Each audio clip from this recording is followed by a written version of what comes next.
Galvenais uzdevums šeit turnīram novembrī ir sākt veidot izlases modeli, kurš cīnīsies par ceļzījumu uz Pekinas Olimpiskām spēlēm. Kā vienmēr mēs esam darījuši šos pārbaudes turnīros, kad ir pieredzējuši spēlētāji apvienojumā ar jauniem spēlētājiem, kuri klavē pie izlases durvīm.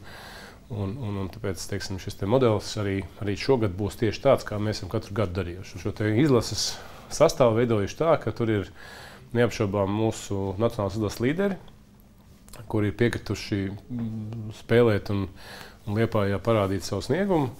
Un kā pirmos gribu uzsvērt Kasparu Daugaviņu, kuram arī būs 100. spēle nacionālajā izlasē.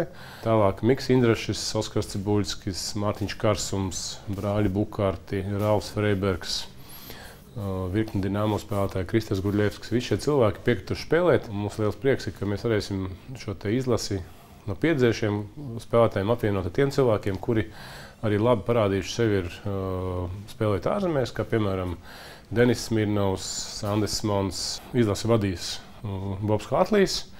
Viņam asistēs Artis Ābols pagaidām, un palīdzēs arī vēl vārdsargiem Sergejs Kuznecovs, un palīdzēs arī vēl asistenta pienākumus pildīs Maks Širokovs. Ja mēs runājam par pārējām izlasēm, tad novembra loks ir tāds diezgan sarežģīts posms. Kopā startēs 7 dažāda veida izlases.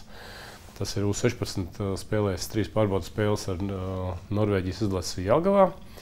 U17 piedalās tradicionālajā turnīrā Minskā, prezidenta kausa izcīņā. U18 izlase lido uz Norvēģiju, spēlē 3 pārbaudes spēles ar Norvēģijas izlasi. U20 savukārt brauc uz Bobruisku, spēlēt pārbaudes turnīru Bobruiskā. Sieviešu izlase brauc tradicionāli ciemos pie Polijas nacionālās izlases un aizdīs vairākas pārbaudes spēles ar Polijas izlasi.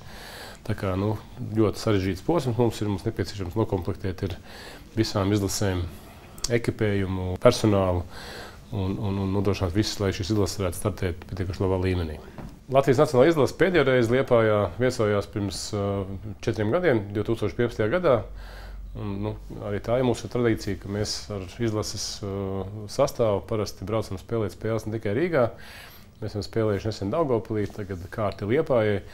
Šīs te ir hokeja pilsētas ar bagātām hokeja tradīcijām, un tāpēc mēs arī gribam izrādīt cieņu gan Liepājas skatītājiem, gan arī Liepājas sporta organizācijām, un Liepājas domē, kuras atbalsta hokeju un iegulda naudu un laiku hokejā. Liepājā būs 3 spēles pret Sloveniju, Franciju un Baltkrieviju.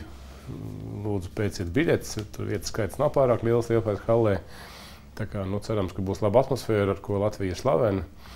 Un mēs tiešām ceram, ka Liepājas halla būs pilna, trokšņaina un atbalstīs mūsu spēlētājus visas 3 spēles.